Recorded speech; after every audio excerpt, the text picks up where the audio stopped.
नमस्कार दोस्तों, स्वागत है आप सभी का निष्काम एजुकेशन पर।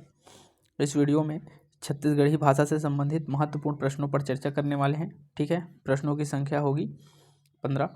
ठीक है, तो पेन और कॉपी लेके साथ में बैठिएगा। इसमें कुछ न्यू क्वेश्चन भी मिल सकते हैं आपको। ठीक है, ये आपकी CGPSC के लिए जो कि आगामी है। इसके अलावा अगर CG पुलिस में अगर इसका सिलेबस दिया है तो बिल्कुल यहाँ से क्वेश्चन आ सकते हैं। ठीक है, इसके अलावा जो है पुराने एग्जाम में जितने भी क्वेश्चन है उसको यहाँ पर रखा गया है। ठीक है, पुराने एग्ज़ाम में जितने भी आए हुए हैं उनमें से जो है 15 क्वेश्चन इसमें सेलेक्ट किया गया है। ये हमारा पार्ट 1 है। इसके बाद पार्ट 2, पार्ट 3, पार्ट 4, पार्ट 5 भी आने की संभावना है। ठीक है, वीडियो के रिस्पांस को देखते हुए जो है पार्ट जो है लाया जाएगा। ठीक है, 2 पार्ट तो आएंगे ही।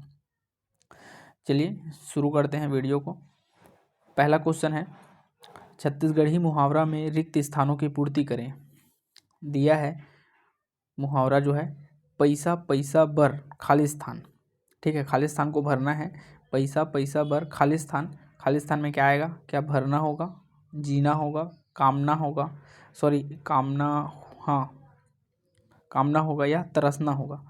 तो ध्यान से पढ़िएगा तो आपको जो है ये करेक्ट लगेगा। Option number D, option number D इसका करेक्ट आंसर होगा, पैसा पैसा भर तरसना। ठीक है, पैसा पैसा भर तरसना इसका करेक्ट आंसर होगा। ठीक है, बढ़ते हैं अगले क्वेश्चन पर। अगला क्वेश्चन है, छत्तीसगढ़ी जनौला का उत्तर बताइए। पानी के भीतर कांस के लोटा। क्या होगा? ये छत्तीसगढ़ी जनौला है। पानी के भीतर कांस के लोटा का अर्थ क्या होगा? क्या सूर्य होगा, चंद्रमा होगा, नारियल होगा या फिर अंडा होगा? तो वीडियो को पॉज कीजिए और इसको लगाने की कोशिश कीजिए। सभी क्वेश्चनों को अपने से पहले लगाइएगा, उसके बाद फिर आंसर तो मैं बताऊंगा ही। तो इसका करेक्ट आंसर होगा ऑप्शन नंबर ए, सूर्य। ठीक है, सूर्य इसका करेक्ट आंसर होगा। देखिए, आयोग द्वारा जो जो आंसर को लिया गया है CGPSC या फिर CG व्यापम के द्वारा, उसी का आंसर की यहाँ पर चर्चा किया जाएगा। एथेंटिक मतलब आंसर क्या हो सकता है इसके बारे में हम चर्चा नहीं करेंगे, क्योंकि वह एक अलग मुद्दा हो जाता है। और जिसको आंसर लिया है आयोग, उसी में हम लोग बात करेंगे। ठीक है, बढ़ते हैं अगले क्वेश्चन पर। अगला क्वेश्चन है, बिछुआ का अर्थ क्या है? क्या बिछुआ का अर्थ क्या है? क्या बिछिया है, बीज है, बिच्छू है या फिर छुरी है? तो बिछुआ का अर्थ यहाँ पर होगा छत्तीसगढ़ी में छुरी। छुरी को जो है बिछुआ कहते हैं। ठीक है, बिछिया जो है आप सभी को पता है पैर में पहना जाता है, पैर के उंगली में पहनते हैं। ठीक है, बीज सबको पता है। बिच्छू जो है बिच्छी बोलते हैं हम लोग। ठीक है, बढ़ते हैं अगले क्वेश्चन पर। अगला क्वेश्चन है, डंडा शब्द का बहुवचन क्या होगा? डंडा शब्द का बहुवचन क्या होगा? क्या डंडे होगा, डंडा ही होगा या फिर डंडा मन होगा या बहुत सारे डंडे होगा? तो ध्यान दीजिएगा, डंडा शब्द का बहुवचन जो है डंडा होगा। ठीक है, डंडा शब्द का बहुवचन डंडा ही होगा। ठीक है, कुछ शब्द ऐसे रहते हैं जो जिनका जो है बहुवचन करने पे वो बदलता नहीं है। ये उसी प्रकार के शब्द हैं। ठीक है, इसको क्या कहते हैं मेरे को अभी याद नहीं आ रहा है। ठीक है, इसके बारे में भी हम चर्चा करेंगे जब हम लोग छत्तीसगढ़ी व्याकरण पढ़ेंगे उस समय। ठीक है, अगले क्वेश्चन पर आते हैं। अगला क्वेश्चन है, टेहर्रा किस पक्षी का नाम है? टेहर्रा किस पक्षी का नाम है? जो गांव गांव क्षेत्र से बिलोंग करते होंगे अभी, वो जो है बिल्कुल इसको पता ही होगा। टेहर्रा किस पक्षी को कहते हैं? क्या मयूर को कहते हैं, कबूतर को कहते हैं, नीलकंठ को कहते हैं या तोता को कहते हैं? तो इसका करेक्ट आंसर हो जाएगा option number C. Option number C, Neelkanth को जो है टेहर्रा पक्षी के नाम से या टेहर्रा हाँ टेहर्रा पक्षी के नाम से जाना जाता है। मयूर को जो है मंजूर कहते हैं हम लोग छत्तीसगढ़ में। ठीक है, छत्तीसगढ़ी में। इसके अलावा मोर भी कहते हैं, मोर भी कह देते हैं। कबूतर को जो है क्या कहते हैं आप मुझे कमेंट करके बताइएगा। देखिए, आप जो है पढ़ाई में एक्टिव होंगे तो बिल्कुल कमेंट करके बताइएगा। इससे क्या है, आपका नॉलेज भी बढ़ते रहेगा। ठीक है, नीलकंठ को जो है टेहरा कहते हैं, तोता को बोलते हैं हम लोग सुआ। ठीक है, आते हैं अगले क्वेश्चन पर। अगला क्वेश्चन है, छत्तीसगढ़ी में जानवरों को बांधने की रस्सी को क्या कहा जाता है? छत्तीसगढ़ी में जानवरों को बांधने की रस्सी को क्या कहते हैं? क्या गुर्री कहते हैं, गिरमा कहते हैं, गुडरी कहते हैं या फिर इनमें से कोई नहीं? तो इसका करेक्ट आंसर है ऑप्शन नंबर बी, गिरमा। गिरमा कहा जाता है। ठीक है, कई लोग जो है गेरवा नाम सुने होंगे। ठीक है, गेरवा नाम सुने होंगे, तो गेरवा भी कहते हैं और गिरमा भी कहते हैं। अगले क्वेश्चन पर आते हैं। अगला क्वेश्चन है, छत्तीसगढ़ी भाषा में पति द्वारा त्यागी गई नारी क्या कहलाती है? छत्तीसगढ़ी भाषा में पति द्वारा त्यागी गई नारी क्या कहलाती है? देखिए यहाँ पर त्यागी गई है ना, ठीक, पति द्वारा त्याग दी गई है, तो क्या परित्याक्तता, विमुक्ता, छड़वे या विधवा? ठीक है, अधिकतर को इसका आंसर पता होगा, ऑप्शन नंबर सी छड़वे कहा जाता है। ठीक है, आप मुझे ये भी कमेंट करके बताइएगा कि जनजातियों में, ठीक है, जनजातियों में ऐसी कौन सी जनजाति है जो क्या करती हैं, जो महिला है वह अपने से अधिक, अपने पति से अधिक संपन्न व्यक्ति के साथ जो है शादी कर लेती है, अपने पति के रहते हुए भी। ठीक है, पति से अधिक जो है संपन्न कोई पुरुष उसको पसंद आ गया तो उससे वह शादी कर लेती है।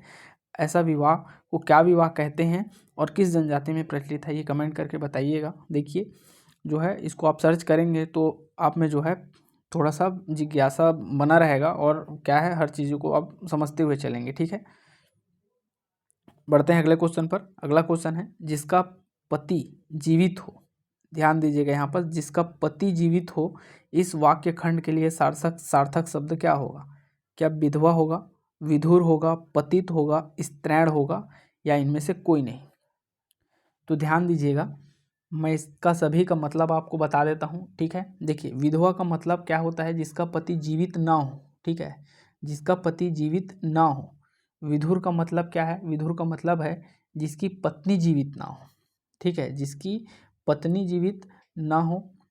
पतित का मतलब क्या है? पतित का मतलब होता है जिसका नैतिक पतन हो चुका हो। ठीक है, जिसका नैतिक पतन हो चुका हो। स्त्रैण का मतलब होता है जो स्त्री के वशीभूत हो। ठीक है, हाँ, जो स्त्री के वशीभूत हो, जो स्त्री के वशीभूत हो, ठीक है, वशीभूत होते हैं, वह जो है क्या कहलाते हैं? स्त्रैण कहलाते हैं। ठीक है, अर्थात इसमें से जिसका पति जीवित ना हो, इसके लिए, जिसका पति जीवित हो उसके लिए यहाँ पास कोई शब्द नहीं है, अर्थात इसका करेक्ट आंसर हो जाएगा ऑप्शन नंबर ई। तो आखिर में आंसर क्या है? तो इसका आंसर है सधवा। ठीक है, इसका आंसर क्या है? सधवा। सधवा किसको बोलते हैं? तो जिसका पति जीवित हो। ठीक है, जिसका पति जीवित हो उसको, उस स्त्री को कहते हैं सधवा। ठीक है, आई होप ये सभी समझ में आए होंगे आपको। ठीक है, पढ़ते हैं अगले क्वेश्चन पर। अगला क्वेश्चन है, अप्सरा का छत्तीसगढ़ी पर्याय क्या होगा? क्या अप्सरा होगा, अप्सरा होगा, अपरा होगा या नचकहारिन होगा? ठीक है, तो ग्रामीण इलाकों में, ग्रामीण अंचलों में जो है अभी भी अप्सरा को क्या कहा जाता है छत्तीसगढ़ी में? तो नचकहारिन के नाम से जानते हैं। ठीक है, आते हैं अगले क्वेश्चन पर। अगला क्वेश्चन है, छेरी का बहुवचन क्या है? छेरी का बहुवचन क्या है? तो सब्बो छेरी ये होता ही है, सब्बो छेरी ये भी है, जम्मो छेरी ये भी कहते हैं, जम्मो छेरी ये भी कहते हैं, सभी को कहते हैं, अर्थात इनमें से सभी। तो ऑप्शन में तो है नहीं, अर्थात इनमें से कोई नहीं, अर्थात सभी। ठीक है, यही आपका इनमें से कोई नहीं करेक्ट आंसर होगा। एक मिनट, ये क्या हो गया? हाँ, यहाँ पर थे। अगला क्वेश्चन है, छत्तीसगढ़ी आभूषण बनूरिया कहाँ पहना जाता है? छत्तीसगढ़ी आभूषण बनूरिया कहाँ पहना जाता है? क्या कलाई में, नाक में, कान में या गला में? तो इसका करेक्ट आंसर है ऑप्शन नंबर ए, कलाई में। ठीक है, कलाई में जो है बनूरिया पहना जाता है। आते हैं अगले क्वेश्चन पर। अगला क्वेश्चन है, छत्तीसगढ़ी व्यंजन फरा आप सभी ने खाया होगा और इसको जानते होंगे, किस से तैयार किया जाता है? क्या गेहूं के आटे से, चावल के आटे से, चना के बेसन से या मैदा से? तो इसका करेक्ट आंसर है ऑप्शन नंबर बी, चावल के आटे से यह फरा तैयार किया जाता है। ठीक है, अगला क्वेश्चन है, रतनपुर का विशेषण शब्द बताइए। रतनपुर का विशेषण शब्द बनाइए। तो रतनपुर का विशेषण जब बनाएंगे तो ऐसा बनेगा कि रतनपुर कोई जगह है तो उस जगह पर रहने वाला, अर्थात रतनपुरिया। ठीक है, रतनपुरिया यह एक विशेषण बन जाएगा। और रतनपुरिया जो है कहाँ, किस स्थान पर रह रहा है? तो रतनपुर। ठीक है, रतनपुरी तो इसी का ही मतलब हो गया। ठीक है, रतनपुरिया ये होगा नहीं, रतनपुरिया ये सभी तो शब्द कोई मैच ही नहीं हो रहा। ठीक है, रतनपुरिया करेक्ट आंसर होगा ऑप्शन नंबर ए।